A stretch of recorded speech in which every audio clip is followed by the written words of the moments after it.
Welcome to The Bridge. We're a show which connects East and West. My name is Jason. Today we have a special guest, Zoon Ahmed Khan. I hope I'm saying that right. Is a fellow at the Center for China and Globalization, or CCG, and a research fellow at the Belt and Road Institute at China's prestigious Tsinghua University, well known as the Harvard of China.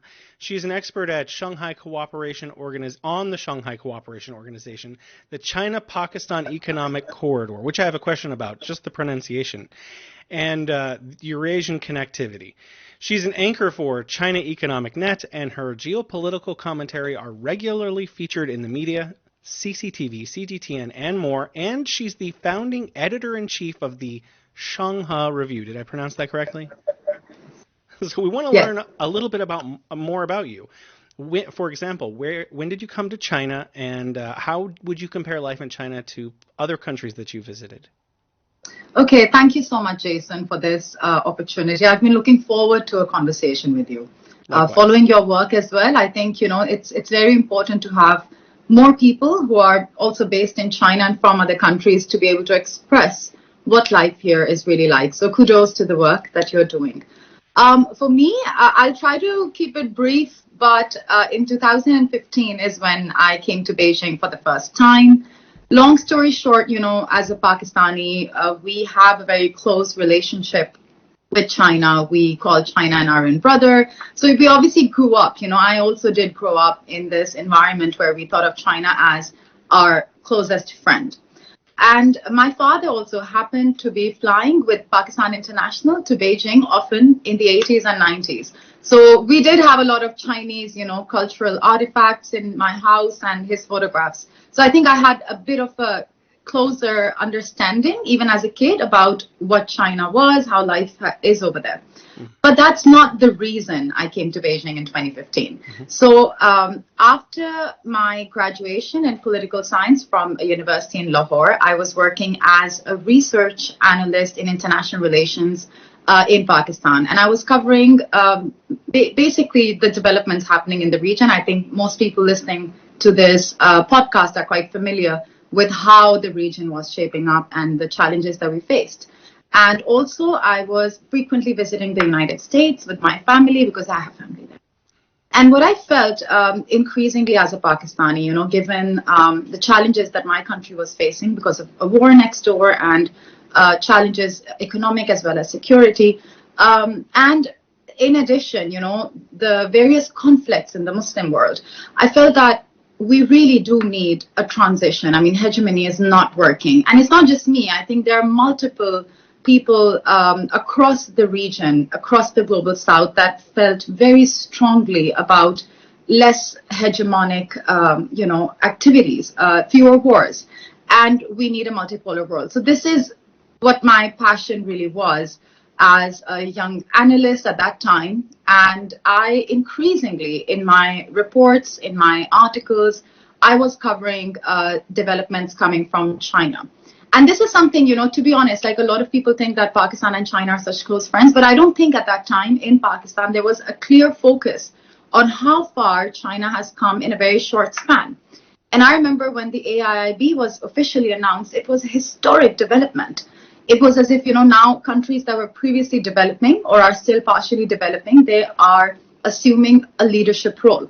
And then I also read about the Shanghai Cooperation Organization and honestly, as someone covering especially the conflict in Afghanistan and its implications for people in both our countries and the region, it was clear that war is not the solution. And we need better ways to understand peace, security, and work towards it. So the SCO and obviously the BRI, and these were things that were just becoming increasingly a part of my writing. And what I thought, I wanted to do, just work towards a multipolar world. And I think, so the BRI and also the 5 principles of peaceful coexistence, the first time I read about them was in the context of Afghanistan. And that is all about, respecting a country's agency and recognizing that the people of a certain country have the right to determine what works for them. And this is what essentially, and of course, nudges from a few mentors here and there. And I thought, okay, I have to go to Beijing and understand what this is all about And if there's one country, I mean, that's just an inkling I had back in 2014 when I thought about this for the first time. If there's one country that's going to really push us towards a more multipolar world, it would be China. And then I got into the program at Tsinghua. I was very lucky, Chinese Politics and Foreign Policy. It's an international relations degree. And I initially thought I'd just be here for 2 years, understand a new perspective, a perspective that I hoped agreed with what I believed in, and then we'll see. But here I am 8 years on. Wow. And I think, I mean, there are a lot of things that happen in one's life to lead them where they are. Mm-hmm. But I would say that, you know, in a nutshell, this is the trajectory of how I ended up in Beijing for the first time. And your second question, you know, how would I compare life in China versus other countries? I mean, of course, when I landed in Beijing for the first time in 2015, I definitely was not expecting the Beijing in my father's photographs, you know, back in the late 80s and early 90s. I was aware that a lot of development has taken place, but I was not expecting the pace at which the city was. I was not expecting how international Beijing was. For instance, in my own program, we had about 25 students, but they were from all parts of the world. And there was such an international and open-minded, you know, diaspora from other countries in Beijing. It was the perfect place to really, you know, be creative and share ideas. And I definitely was not expecting that. And the other thing, obviously, small things like, you know, the public transport. I have been to subways in many Western countries. In Pakistan, we did not have a subway system at that time. But this was by far the best. Clean, people were disciplined, respectful, it's so safe. I can go on and on and on. But my first impression was that this is really something unique, welcoming, dynamic. And things have only improved from there. You know, I ask why people come to China. Of all of my guests, we've had, 50 guests. And that was probably the most nuanced and well thought out reason. So congratulations. Yeah, I think the subway is something to be really proud of here. We have in San Francisco a public transportation infrastructure, but it is nowhere near as advanced as that in Beijing or Shanghai for that matter. In terms, I want to kind of jump ahead a little bit. You know, you say you have family in the United States, and you have connections. You've been to a lot of Western nations. It seems to me, and from my perspective, that Western media does not represent China fairly or accurately. How would you characterize the differences that you see actually living here versus some of the media that you see coming out of the West? You know, as a Pakistani, it's not new for me to be skeptical of how Western media is covering the country.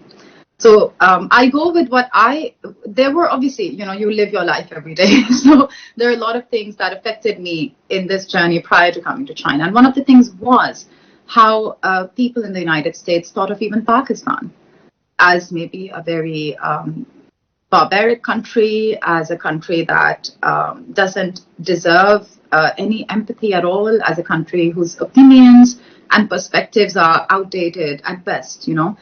So for me, like now, when I look at the coverage about Beijing, about China in general, and how it is trying to, unfortunately, create a perception among outsiders that China is somehow a threat, somehow China's economic development or whatever, you know, we are reading about is superficial at best. How people here are somehow just completely unhappy and, you know, not able to express how they feel or live a life that's gratifying for them individually. There's a lot of negative coverage. I mean, this is just parts of it. I think it's obviously unfortunate, and I think there's a big gap. So, for example, living here, when we have normal conversations with people on the street, or when I'm sure you also get to travel, and I do, people are very receptive. They're well aware of what's happening in the world. They have only seen their lives improve over the span of 2 generations, and drastically. And I can also feel the difference between 2015 and today. There's only been constant improvement. So I think, first of all, when you talk about the negative media coverage that Western media is doing vis-a-vis China, it is something that most people from the global south, from developing countries, can relate to. They are aware of. And that's why the real audience of this coverage is really not in the global south. It's only for the masses in Western countries that have fallen prey to deceptive misinformation. And I think there's a reason. There's a reason to try and demonize China, because which person, currently facing economic challenges or just trying to live a normal, peaceful life in even a developed country wouldn't be inspired or partially attracted or intrigued by what China has achieved? I mean, completely ending absolute poverty, prioritizing people's well-being, and doing that in a way that is proactive. I mean, look at the changes this country has seen, and we also see that there is a complete receptivity towards how people think. I believe that maybe some of your viewers will be aware of how the whole process people's democracy system works. It is a system that is constantly working towards improving how well people's perceptions, opinions, and priorities can be involved in the decision-making process. It is a receptive system. And I think it is this basic attractiveness of China's system and advancements that's leading Western media to demonize China. Because Western media and this certain brand of this mindset has always, since especially the 80s and the late 90s, proposed that somehow this is the end of history. Somehow this system that they have achieved and this status quo that they have tried to solidify is going to be forever, till the end of time. And then all of a sudden, China comes up, China becomes more significant, and China starts initiating developments. And not only does China initiate these developments, and that communication, that mindset resonates with developing countries. And that is the threat that they face in their minds, because they have somehow created a reality. They have tried to create a reality that they are meant to remain rulers. They're meant to remain, the ones that determine how the world will develop. So I think obviously it is unfortunate, but I also feel that the effectiveness of that propaganda will gradually diminish. I think that's inevitable. You cannot. Yeah. I'm sorry. I have never considered really the idea that a lot of other countries have already been undergoing this process of demonization by Western media. And until you really pointed it out, I didn't think about the lack of receptivity in the developing world who've already been enduring this kind of media discrimination. Until you really pointed it, that's a whole other way for me to think about this entire problem, and thank you for that. I really wanted to get to the concept of the Iron Brother. Like, could you delineate how China and Pakistan have developed this very special relationship over the past, decades? Okay. In a nutshell, actually, back in the 1950s, obviously Pakistan was Pakistan was founded in 1947, and the People's Republic of China in 1949. And Pakistan was obviously, we talk about this, how Pakistan was one of the first non-socialist countries that recognized China. But I think it was really the change, of the strength of our relationship and the importance both countries gave each other sort of evolved also in the 1960s when we faced a common challenge in the region, which at that time was India. And that became a starting point. However, with time, China and Pakistan have always diplomatically supported one another. PIA, the Pakistan International, was the first non-socialist airline to travel to China. At that time, I don't know if you're aware, but Pakistan was quite an advanced economy in the Asian continent. And it was, Pakistan also was working closely together with Chinese banks, etc., to help them, maybe modernize, develop a better banking system, etc. And China also supported Pakistan every time in the UN consistently. And I think it's really our support for each other over that period when both China and Pakistan did face some challenges globally, and that unconditional support that firstly, led to a trust that I would say even today is unprecedented.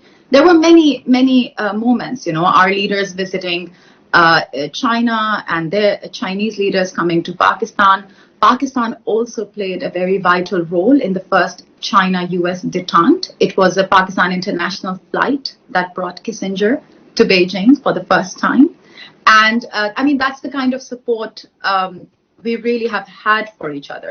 I'll also mention, one of our leaders brought mangoes as a gift to Chairman Mao back in the 60s, and those mangoes became a symbol of solidarity. And then, Chairman Mao distributed those mangoes among different leaders all across the country, and people still know about the mangoes.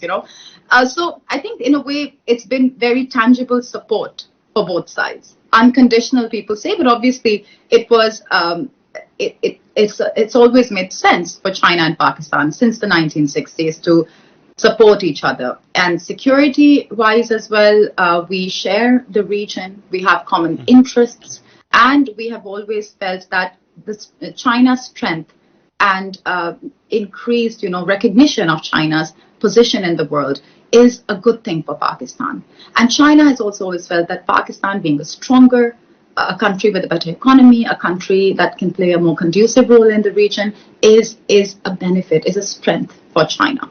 And I think this is really, where from both sides, we had Pakistani films coming into Chinese cinema. If you talk to people right now who are now probably in their 60s and 70s, they would know many Pakistani movies. Pakistanis were also watching Chinese films. We've had a respect for Chinese culture and heritage. In our history books, we study about China as our brother friend that has always supported us. And we also have, we also talk about the millennia of history under the ancient Silk Road and the Gandhara civilization that we share. So I think you can't pinpoint one moment where this iron brotherhood happened. But it really was, at the times when Pakistan needed a friend the most, China was there. Mm-hmm. And at the times when China needed a friend the most, Pakistan was there. And with no conditions. Mm-hmm. This is what has led to a friendship that is obviously between the two governments, but also the warmth that people have towards China and Pakistan and towards Pakistan and China is something that one can only experience to understand what it feels. So as I said, when growing up, I know that some countries in the region, they also have thought of China. They have a mixed sentiment sometimes, right? They've had a mixed relationship. But as a Pakistani, we always felt of China as a positive, presence, as a country that is bound to play a positive role in the world, a country that has moral principles and respect and deep history. There is a profound respect for China and Pakistan. And even if you watch the surveys from different international organizations and the surveys on perception about China's rise and China's role, Pakistan ranks the highest. So it's something that has taken, generations and decades, I would say since the 60s in particular, that both countries, people on both sides have a warm feeling towards one another. And obviously, it was in 2015 when the first phase of the China-Pakistan Economic Corridor was announced. Mm-hmm. And obviously, BRI is announced in 2013, but in 2015, we actually had the first official package of the Belt and Road investment, the China-Pakistan Economic Corridor announced.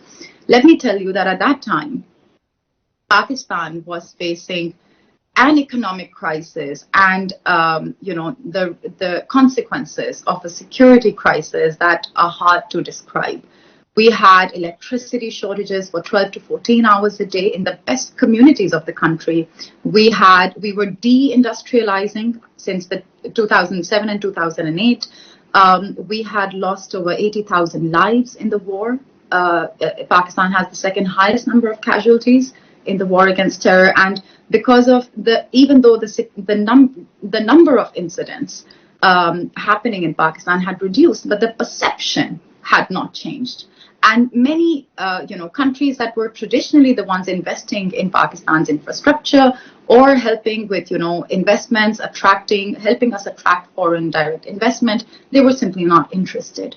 And at this lowest point, China comes with a $46 billion investment in energy infrastructure, in transport infrastructure, special economic zones, the port of Gwadar.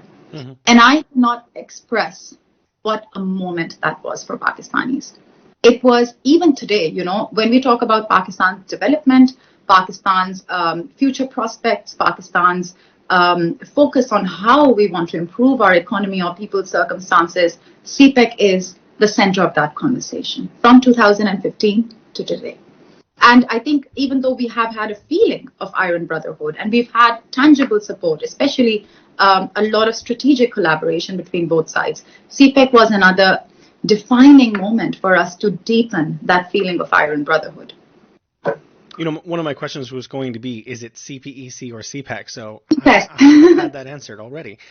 You are an expert on the Belt and Road Initiative, once called One Belt, One Road. I think it's Chinese. It's still called One Belt, One Road. Idailu, yeah. Could you tell us a little bit about what is 5 connectivity maybe, or what are the defining features of the BRI, and what is its purpose? What are its purposes around the world? Okay. The way I see the BRI, I will still call it BRI. The Belt and Road Initiative. Sometimes even I call it the Belt and Road Vision. I think it's a mindset shift. If one really wants to understand the Belt and Road Initiative, it's important to observe what China has experienced and made possible domestically. In Chinese ancient wisdom, a road can lead to prosperity. Building infrastructure, making mobility possible, creating circumstances for people to be able to move around is the first step we need to take towards improving people's circumstances. And that is the priority. If there's any government in the world, their basic mandate is to make the lives of their people better. If there's one thing all countries in the world agree with, it's the Sustainable Development Goals. Mm-hmm. That we need to improve the basic conditions for human life. So if I have to try, because the BRI, as you said, has evolved. The first phase, which was announced in 2015 in most countries, was about hard infrastructure, ports, pipelines, roads, railways, special economic zones. And it was, I believe, in recognition of the growing needs of developing countries in particular. Mm-hmm. It's not just Pakistan. Multiple countries in the world, they needed someone to take interest in their infrastructure. Mm. One of the things that, for example, Pakistan's Prime Minister in 2014 said in the UN General Assembly was that we want trade, not aid. Mm-hmm. We need someone to take an interest, not only in keeping people alive, but actually helping us create the circumstances in which we can make our economies better. Mm-hmm. Because that is the only sustainable solution. However, I do think if we observe even how traditional Western countries who were taking an interest in countries' infrastructure, maybe back in the 60s and 70s, there were a lot of initiatives, even up until the 80s to some extent. Mm-hmm. Those countries had stopped taking interest in the real priorities of developing countries. At the same time, China did have a track record that is unprecedented in human history. Mm-hmm. China has connected this massive, country through infrastructure, and that has changed the lives of Chinese people. And they have thus, a track record, a method, a successful method to make that happen. And I think a second point is also that China is part of the region. China is part of the Eurasian landmass. China is part of, so whatever developments are happening in South Asia, Central Asia, East Asia, Europe, Africa, China is directly connected with those. Mm-hmm. There is a pragmatic interest as well in helping or seeing how it is possible for China to make the region better off through the way that China knows, which is improving circumstances for development. Mm-hmm. So I think in a nutshell, the Belt and Road Initiative is really, the first phase was about, it's in a way problem solving. Mm-hmm. The first phase was about recognizing what is it that countries need and what can China do to make that possible. For most countries, it was really taking interest in infrastructure. And that has been China's expertise. And then we moved to the second phase, where in 2019, 18, there was a shift that to hard infrastructure is not the end, but a means towards socioeconomic development. This was, an entire, and this happened through dialogue between host countries of the Belt and Road projects and China, and entire regions also, sometimes at the multilateral front coming together and saying, okay, this is what we need as a continent or as a region. And then we evolve, from hard infrastructure towards socioeconomic development, human impact. And now we know that the Global Development Initiative, which is about SDGs, the Global Security Initiative, which is in line with the Shanghai spirit, recognizing that, security and safety are interconnected and multifaceted, and the Global Civilizations Initiative, which is, again, about recognizing that uniformity is not what we need. We need unity. Diversity has been a reality for millennia. You cannot end that. So the Global Civilizations dialogue is about recognizing that we can be different, and that can be our strength collectively, about respecting each other, not converting one another. And all of this and more is part of the Belt and Road Initiative. So if I have to, say what is the Belt and Road Initiative, I would say that it is a vision that is in line with the Bandung spirit. The Bandung, which is back in the 1950s and 60s, when developing countries came together and say, we don't want hegemony. We want recognition. We want our agency to be respected. We want to be able to determine our future, our present, our circumstances. We deserve equal respect. So the Belt and Road Initiative is a vision that is connecting countries in the global south and also the global north. That is the purpose, towards a better focus on development that is lasting, respectful, and also receptive. Changing circumstances. This is how I would describe it. Well, it sounds like an outline for a very good book.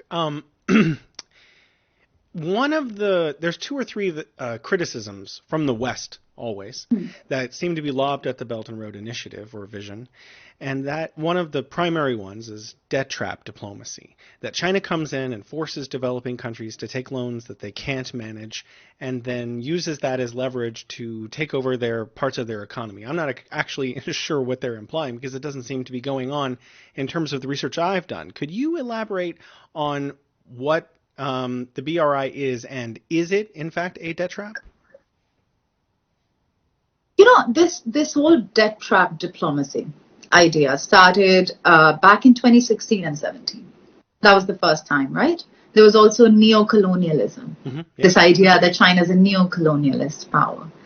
I think that when countries blame China, accuse China of coercing developing countries, very well knowing that developing countries that are signatories of the Belt and Road Initiative, they are the ones that are determining together with their Chinese partners what investments they need, what are their domestic development priorities. When you accuse China of a debt trap diplomacy, despite knowing that developing countries are also propagating this development, then you are diminishing their agency. You are saying that developing countries are basically incapable of understanding what they need. So I think that the biggest problem with this argument is to say that if, let's say, a government in Pakistan, Sri Lanka, or another region, is clearly saying that this is what we need, and that then China and, you have different mechanisms on the government level, provincial levels. It's quite a complex way in which both China and the host country cooperate. But it is a consequence of that cooperation, discussions, various ministerial level dialogues that determine the final outcome of the investments. And if all of that is happening and still this is China doing debt trap diplomacy, then what you're essentially saying is that developing countries are not worthy of being, they're just not capable of understanding what's good for them and what's not. Now, I do think that there were a lot of discussions on the success and the needs for, that there's a need to further understand how to make the Belt and Road Initiative, the BRI investments more effective, more efficient. Even in 2017, during the first Belt and Road Forum, China Daily published an article about FOCAC, the Forum on China-Africa Cooperation.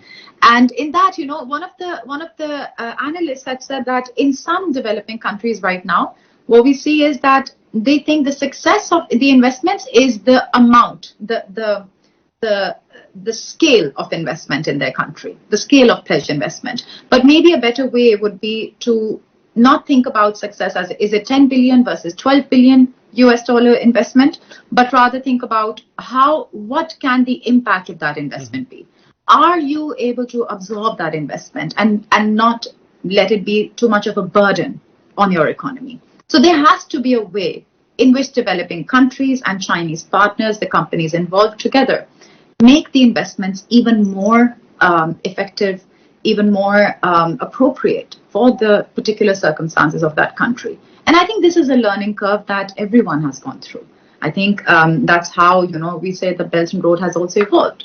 But the debt trap diplomacy argument, when we look at major data, when we look at more data, not just some few examples of certain projects that did not do as well as one had hoped, then we see that no, it is not a debt trap diplomacy. When you actually look at the amount that developing countries owe to China based on the BRI versus the IMF, the World Bank, or other international institutions or Western countries, there is a big difference. The Chinese investments are still creating employment. The Chinese investments are still in line with the development that country has envisioned for itself domestically. And that is the difference. That, when we talk about debt trap diplomacy, is it the developing countries that are talking about it? Or is it those who are just trying to, explain to developing countries, this is good for you and this is bad? And I think, the big change we have experienced in the last 8 years, especially, is that now developing countries have more of a capacity to voice what they think. They are able to negate that. And I don't think people in developing countries really buy that argument. It's a failed narrative. Yeah, most of the interviews I've seen confirm what you've said about various projects in their own countries. What I understand about the IMF and the World Bank, which are basically one institution now, is that one of the things that they do is make demands. So as a country is developing a project that they wanted to borrow money for, they have to maybe liberalize part of their economy or change some of the laws to allow foreign investment to flow in and to easily flow out, whereas the BRI allows a nation to maintain its sovereignty. It has a hands-off approach. It's like, we'll help you build this bridge. Here's what we need in order to build that bridge. You have, 2% interest over 20 years and 5% grace period. But then China builds the bridge and basically leaves.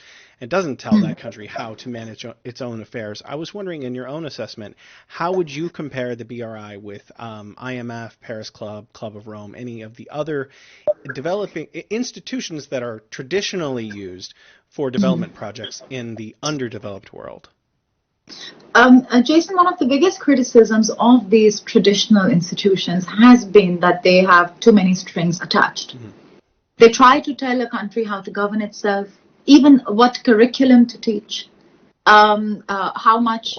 Yes, there are multiple tiers through which these institutions have been meddling in the private matters, in the domestic matters of developing countries.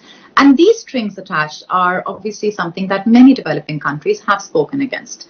It isn't a secret that the IMF just doesn't work.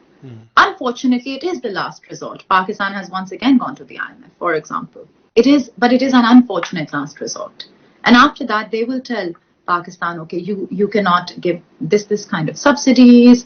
You cannot control, prices, even if it's for the poor people to a great extent.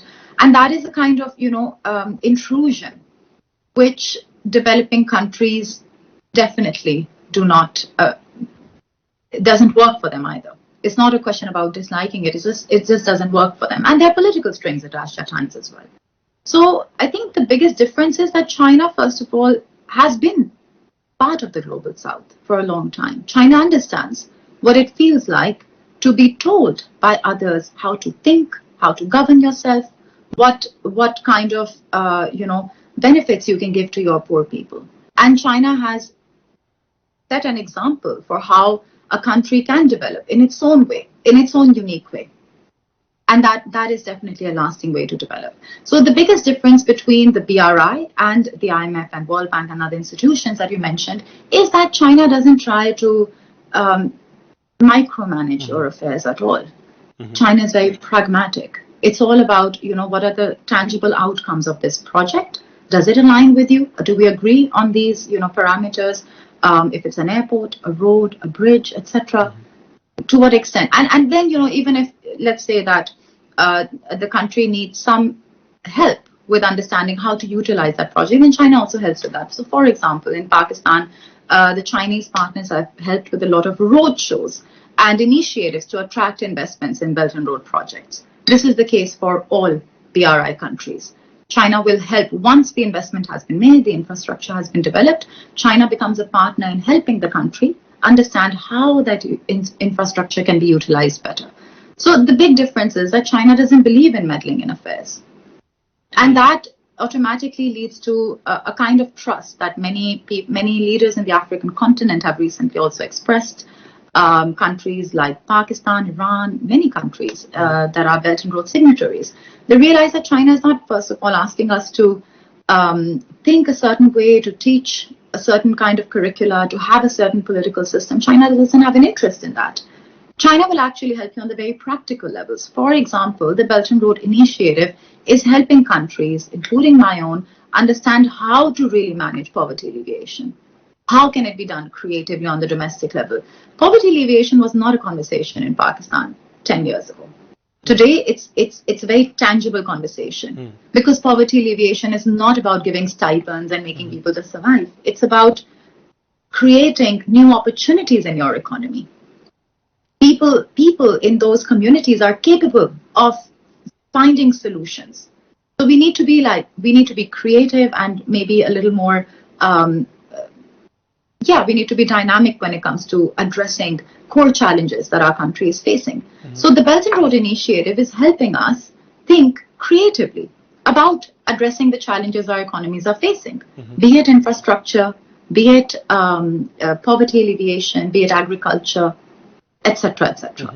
So there is a big difference. Even though there is a deep interest in supporting the host country with its own domestically determined priorities, there isn't a sense of intrusion. It's more about, coming to a way that China can help without saying, no, your women should be doing this, or this is how you should be teaching your curriculum, or this is how you should manage your banks and your monetary policy. That kind of intrusion does not exist. And this is a big difference. And there's a track record over the last 10 years already through the BRI projects for that.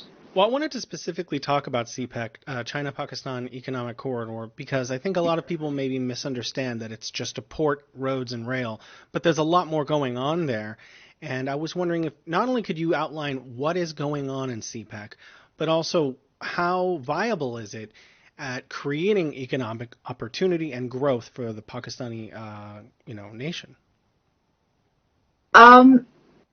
Okay, so first of all, as I mentioned, CPEC started with the hard infrastructure projects that were Pakistan's desperate need, if I can emphasize the word desperate, in 2015. And now, we have thousands of kilometers of highways. We have public transport systems in the major cities of Pakistan. We have special economic zones that are under construction. The Gwadar Port is already operational and has been used for trade beyond Pakistan in the last 2 years already.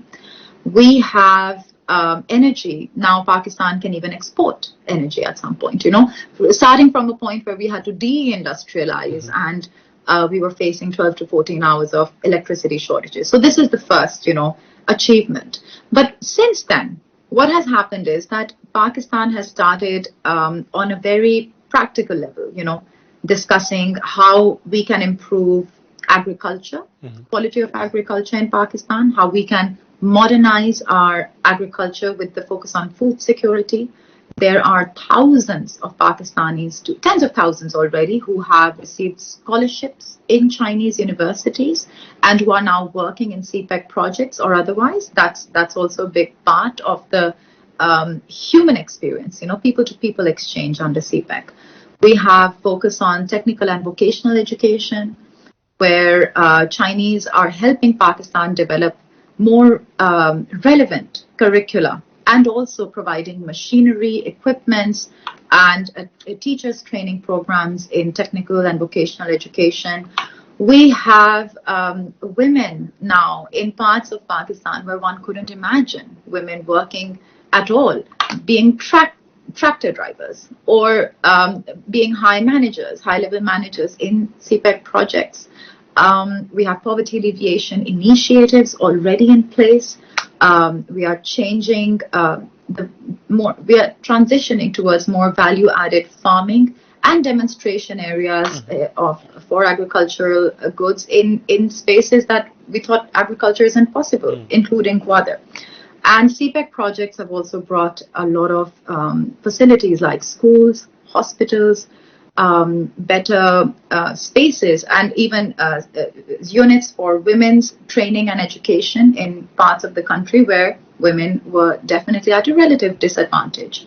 So so first of all, it's important to recognize that after the first phase, essentially what has happened is that through existing CPEC projects, we see changes in Pakistan's own method of understanding its development priorities and actually working towards tangible solutions towards those. You have some super massive solar farms, which I think is just outstanding. Yes, it is. I'll tell you something honest. Back in 2015, when the idea of, going for renewables was being discussed, even in Pakistan, people thought we can't afford it. Not yet. We are really going through an economic crunch. And now, 2 years on, I was already in certain conferences and certain meetings where Chinese were heavily working towards how can we help countries along the BRI transition towards greener energy. This is a big step, that renewables are not seen as unfeasible in Pakistan now, but actually it's happening. We have one of the biggest solar power projects in the region, if not the world, and that is producing electricity. We have solar panels from China are very popular already in Pakistan for many years. Pakistanis are now thinking about, transitioning to renewables, and it doesn't cost as much as they had initially thought because of how fast China is advancing the technology. China is the leader in renewable energy right now. So this is also a big shift where we don't see green energy or renewables as a cost, but actually as a medium and long-term investment, as a viable option. So that's an important shift as well. And we have obviously 100,000 new jobs in Pakistan. I would add that, despite the changes that CPEC is bringing to Pakistan, we were faced with the COVID-19 pandemic, which all countries were, but that did definitely affect the economy because the extent to which Pakistan was anticipating to attract direct investment from China and other countries into the special economic zones didn't happen at the same pace. So the pace was affected by COVID-19. And then if you remember last year, we also had massive floods where 2/3 of the country was underwater. That has also had an impact on our ability to utilize the infrastructure. However, that said, there is absolutely no doubt that despite the economic challenges that Pakistan is facing, CPEC is part of the solution. It's not just part of the solution. It is perhaps the most important part of the solution. Every province, every ministry in Pakistan is learning from China's experience, is directly in touch with Chinese counterparts, is able to, attract or actually have access to technology that we thought was impossible a few years ago. We are able to improve the methods with which we are doing agriculture. We are able to improve the way, like you said, even toward the transition towards renewable energy. quality of education. As a country with a very young population, we need better technical and vocational education as well. And China is helping immensely with that. We have a plan to further improve our road infrastructure and our public transport systems. China is the first country that has invested in actually modern transport, public transport in major megacities of Pakistan. So this is a step forward that would have been impossible for Pakistan alone had it not been for China and the support that China has given. This is definitely, please. A lot of people talk about the port of Gwadar. I think more than most of the other major ports around the world under BRI, and it connects Western China through Pakistan and Pakistan with Western China and basically everywhere, East Africa, the Middle East, even Europe. So is this, firstly, there's the Silk Road, and then there's the Maritime Silk Road, two sets of trade routes. One is Eurasian, and the other one is via shipping. Gwadar is a deep water port, which makes it quite significant because they can ship pretty much anything from there. How has this port been transformational for Pakistan? Is it seeing dividends for the nation? It will, more so.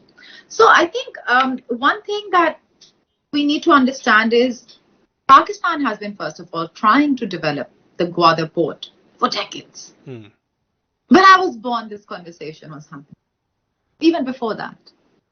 And then, finally, after there was another country's company that was investing in that port, and that wasn't working out.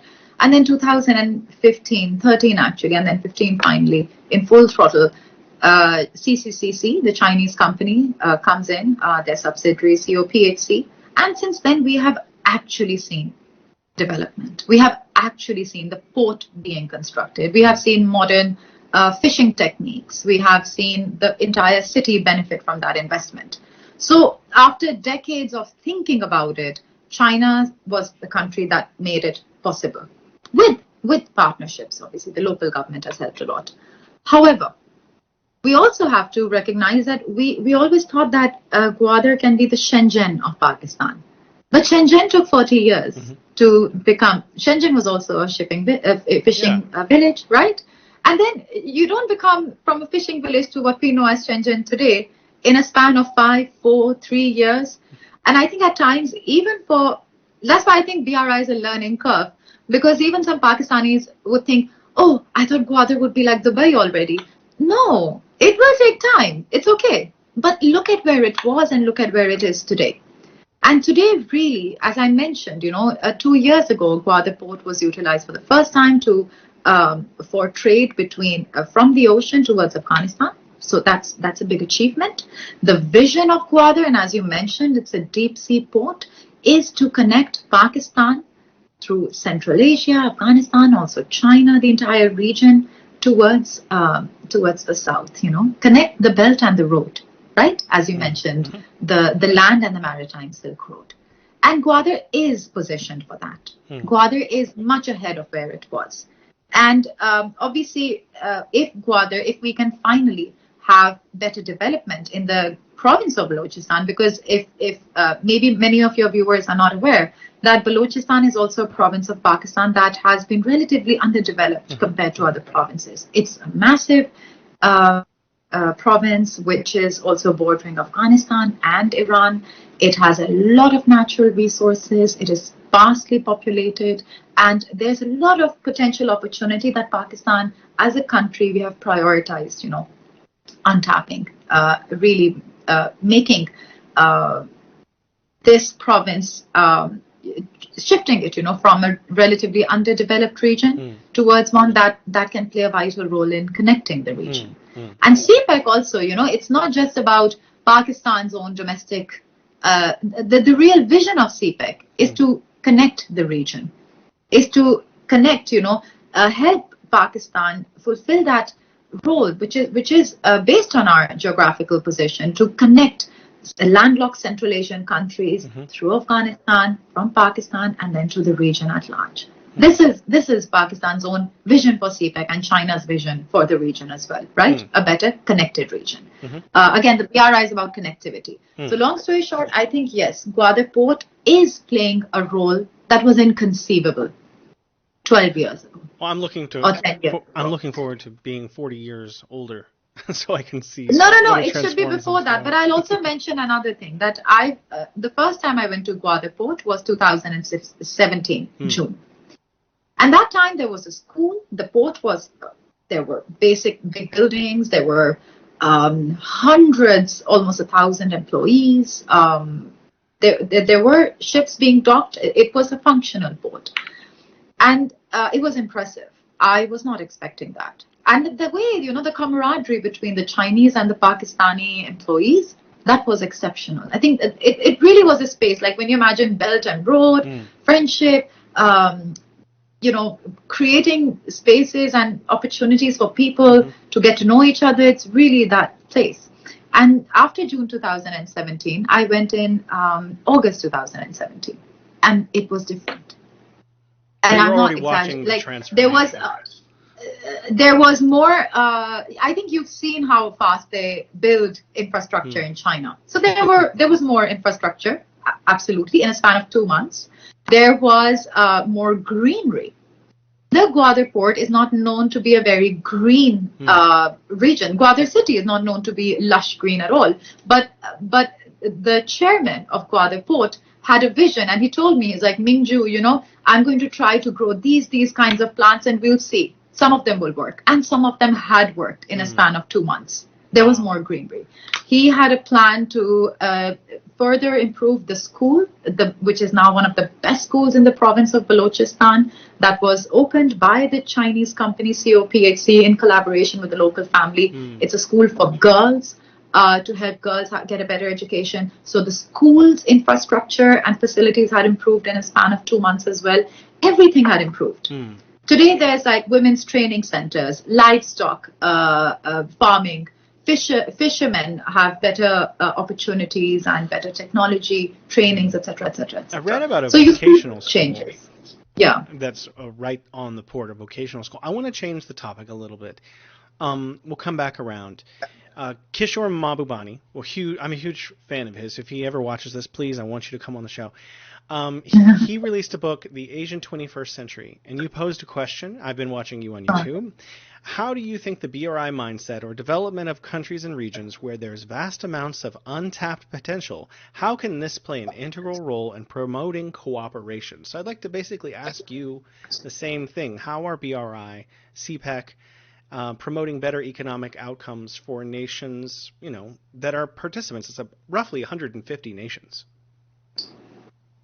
I think, I remember asking him that question. I also asked him, the differences between the two Asias, the East and West Asia, right? I think essentially what the Belt and Road Initiative is trying to achieve, aspiring towards, is a shift away from a mindset that is less pragmatic. It's really trying to help countries understand that you don't have any innate enemies. What you do have is a priority to your people to have a better life. Be pragmatic. Think of commonalities. Think of ways in which you can work together with countries in the region. And that is a big mindset shift, the Belt and Road Initiative, as opposed to, how some countries have talked about, us versus them. You're either with us or against us. Oh, if you don't follow our political system, then you are a potential enemy. Otherizing. But the Belt and Road doesn't do that. The BRI has invited, China has invited even the United States, all European countries, India, every country is invited to be a part of something that we all have in common, we should have in common, which is betterment, a better future, better opportunities for people, improving, as I previously mentioned, the Sustainable Development Goals, the conditions for us to collaborate. And it's not just, people used to think maybe 5-6 years ago that how is that possible in parts of the world that have had severe conflict in their regions. I mean, is China just going to ignore that reality? But you see, then the Global Security Initiative was introduced. which is, and then the Saudi Arabia-Iran detente happened, something that was considered impossible. And China also, even if there are political differences or certain misunderstandings or issues with another country, China continues to work with them practically. So we need to compartmentalize. Whatever differences we have, we need to set them aside. We should discuss them. We should work on them, but we shouldn't stop working together. We shouldn't stop doing trade. We shouldn't stop investing in each other's economies. We should not stop people-to-people exchanges. And that is what the Belt and Road Initiative is about. And for developing countries, this is important, that they shouldn't need to choose sides. Why should Pakistan choose between China and the US? Why? Nobody should ask us to choose a side. It should really be about what does Pakistan need. And if you see, the BRI never says, oh, don't work. China has never said, don't work with blah, blah, blah country. But the United States, unfortunately, does that. And what essentially this option for developing countries, this is my view. I think if you see how difficult it was for developing countries to make their priorities known, even to their perspective known. It was difficult in a world that was a unipolar world where they were just recipients and observers. They were not immediate stakeholders. But with the option of the Belt and Road Initiative and now opportunities for developing countries, they do have more confidence. They do have more confidence to say, okay, this is good for us and this is not. This is in our interest. And then it is also even for them to work together as regions. COCAC is an excellent example. Now you have the forum between Central Asian countries. That is an excellent example that these countries come together and say, okay, we have domestically individual bilateral agreements under the BRI with China, but as a region, we can also collectively discuss what we need as all countries, combined. I put this question to Jeffrey Sachs because he's also interested in development. That is his key thing. He's very interested in global development initiatives. So I'm wondering, from your perspective, how can Western institutions, the BRI, AIIB, and other financial institutions work together for the betterment of the underdeveloped world? Because I think really the goal here is, like what you said at the beginning of the show, is to increase the prosperity of citizens all over the world in all kinds of nations. So how can these institutions, which are all kind of doing their own thing, better come together to work for the betterment of everyone? I think the biggest thing coming in their way is this belief that their relative position of power is the only thing that they should prioritize. I think this is the biggest challenge. To rather than think of another country's improving economy, if it is a peaceful, and China is a peaceful country, rather than seeing that as a positive development for the world, they see it as a threat. But if they were to, like Chinese people, they study history over millennia. They know that civilizations rise, they have challenges, they can rise back again. This is the world's, this is the reality for millennia. No country should think of itself as a hegemon, as a leader, as someone that should be determining what will happen to the rest, as seeing others as less equal than itself. I truly think that is the biggest challenge for the IMF and the World Bank and these institutions that come from an unfortunately hegemonic mindset, a mindset that does not benefit their own people. But essentially, if they stop seeing the Belt and Road Initiative as a threat, oh, China is using the BRI to influence, to increase its influence. But I don't know if influence, maybe it's an outcome. Of course it is. It does result in a country being more aware and understanding of China, being receptive to how China made progress and learning from it. That is influence.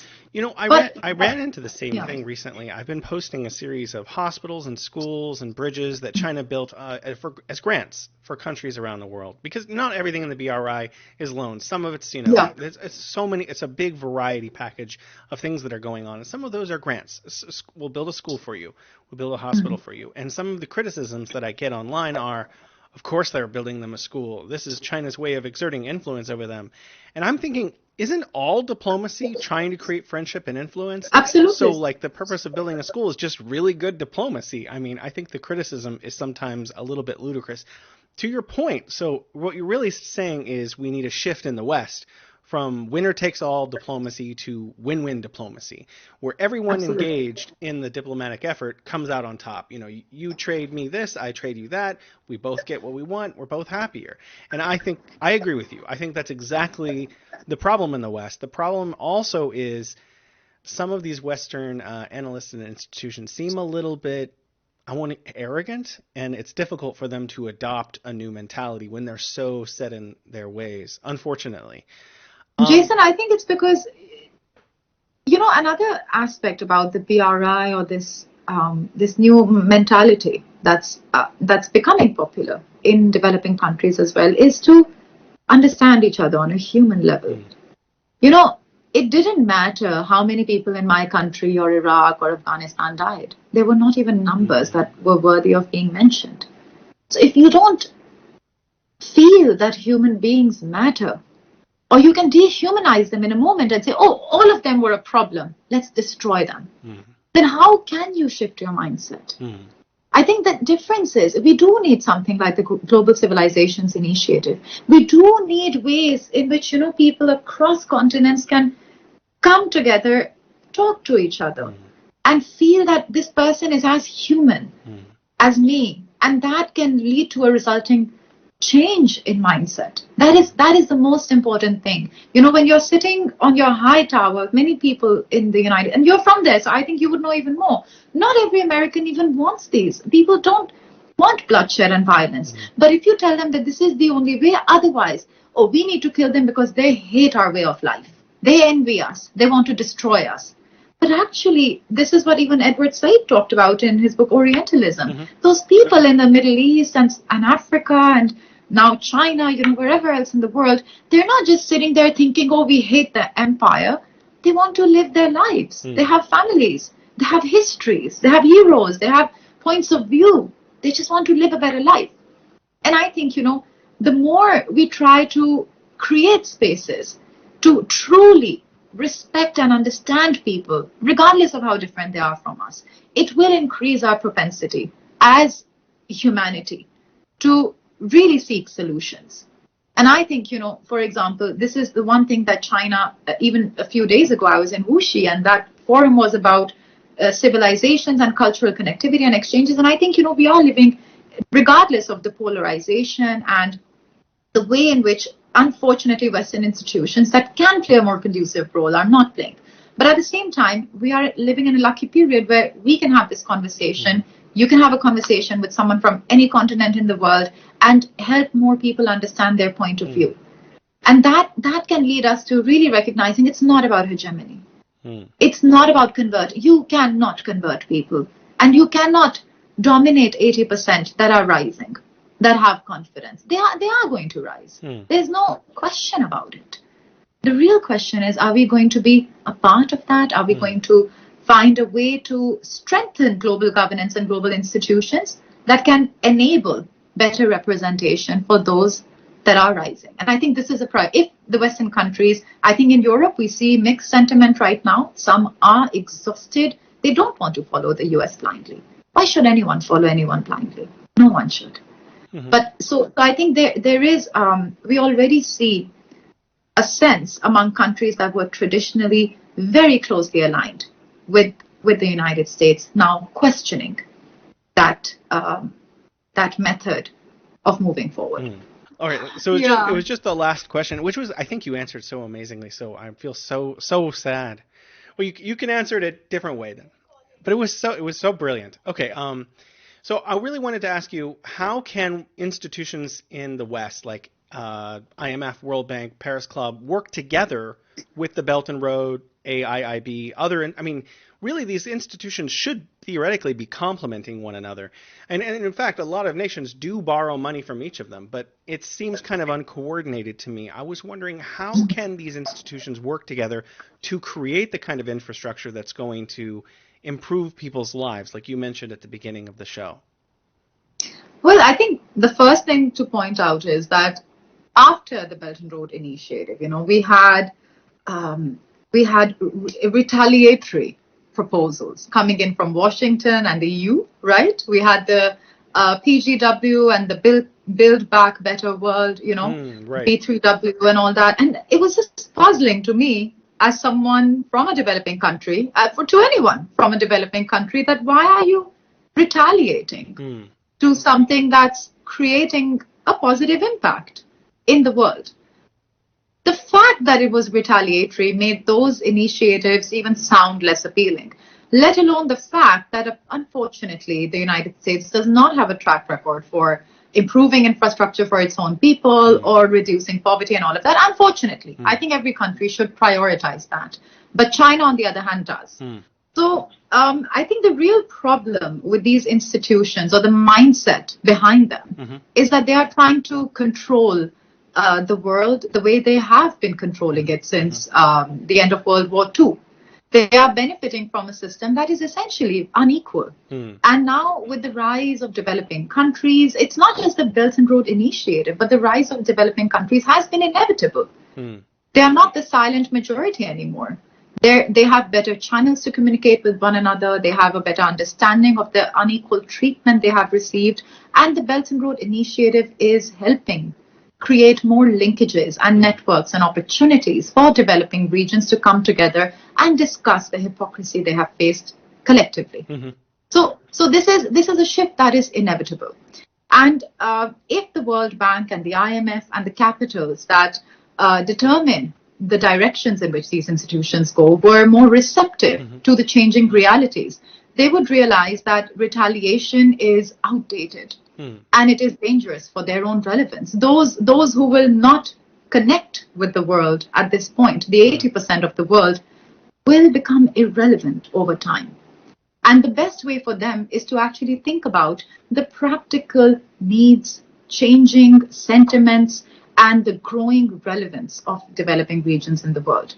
So logically, if their mandate was not to maintain hegemony or relative control, or to reduce the rise or economic development or relevance of China, they could be playing a very conducive role. And China has already made many proposals. China has talked about how China and Europe and even China and the US could potentially work as partners in improving infrastructure.